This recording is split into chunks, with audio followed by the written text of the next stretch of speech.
Hi everyone, in this video we're going to take a look at our last form called standard form and then also take a look at x-intercepts and quadratics a little bit more closely.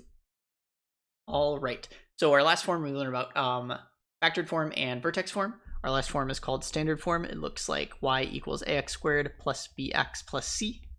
A, b, and c are going to be numbers, and then y and x are the variables in our equation. So really similar to the quadratics we started off with when we were looking at factoring. We would start off with these. Standard form gives us two pieces of information. C is going to be the y-intercept, and we can see that because the y-intercept is when x is equal to 0.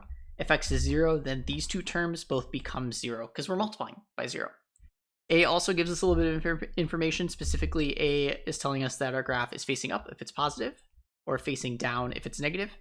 A also tells us whether our graph is skinny or wide, so whether we stretch or compress our graph, so whether it's a really skinny graph or maybe a wider view, like that.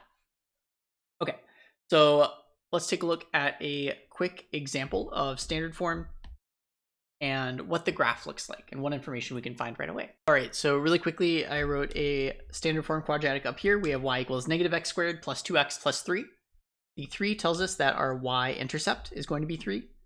The negative x squared, the negative in front of the x squared, tells us that we have a parabola facing down. The fact is -1 means it's not going to be really skinny, really wide. It's going to be the normal shape we see when we have y equals x squared, for example.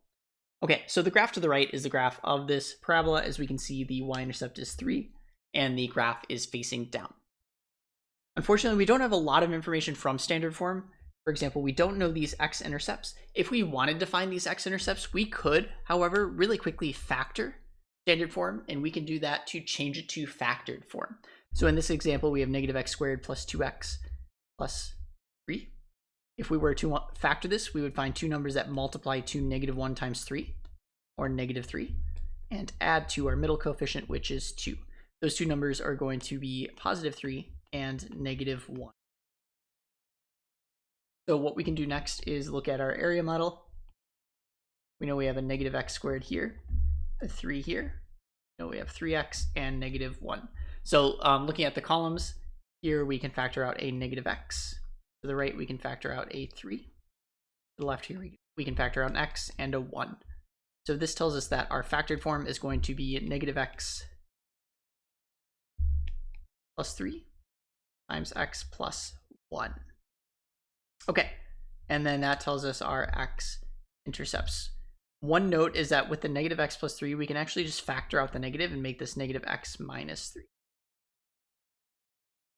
times x plus 1. So that tells us the x-intercepts are going to be +3 and -1, so the opposites of those. So when finding x-intercepts, we want to make sure that this x is positive. So that's why I factored out a negative in that case. Okay, so if we have standard form, we can always change it to factored form if it's a factorable quadratic to find those x-intercepts. All right, so to the right here, I have 3 different quadratic graphs. And as you can see, they each have a different number of x-intercepts. Let's start off with our bottom graph, so the gray graph down there. This graph at the bottom, our equation is just x squared minus 1. In this case, this graph has 2 x-intercepts, and we can see that if we write this in factored form. This is x minus 1 times x plus 1. So in factored form, we can clearly see there are 2 x-intercepts. So sometimes we have quadratics with 2 x-intercepts. And a lot of the examples we've been working with have 2 x-intercepts. There are situations where we'll only have 1 x-intercept, like with the orange graph. This graph is written as x minus 3 squared.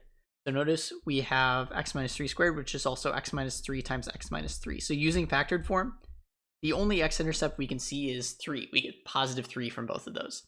So there's only 1 x-intercept here. So whenever you have x minus or plus something squared, that means we only have 1 x-intercept, and that's going to be the vertex. So 1 x-intercept. We can also see situations where we have 0 x-intercepts, and that's going to be our blue graph above. This graph is y equals x squared plus 3. In this case, so we can't factor this quadratic, which kind of gives us a hint. There are quadratics with x-intercepts, 2 x-intercepts, that can't be factored though. So one thing that's always true is if it has 0 x-intercepts, it can't be written in factored form. And that makes sense because in factored form, we have to write the x-intercepts within that form. Just because it can't be factored doesn't mean that there are 0 x-intercepts. One way we can check is for x-intercepts, we know that y is 0, so we can set y equal to 0. And then try solving for x. So in this case, when we do that, we get -3 equals x squared. And if we try to solve for x, we get x equals the square root of -3. So we have a square root of a negative number, which tells us that there's no real solutions. So it's not possible. In other words, there's no x value that'll give us a y value of 0. There's no x-intercepts. Okay, so quadratics can have 0, 1, or 2 x-intercepts, and it depends. If we're given factored form, it's a little bit easier to find it. If not, we might need to set y equal to 0 to check it out.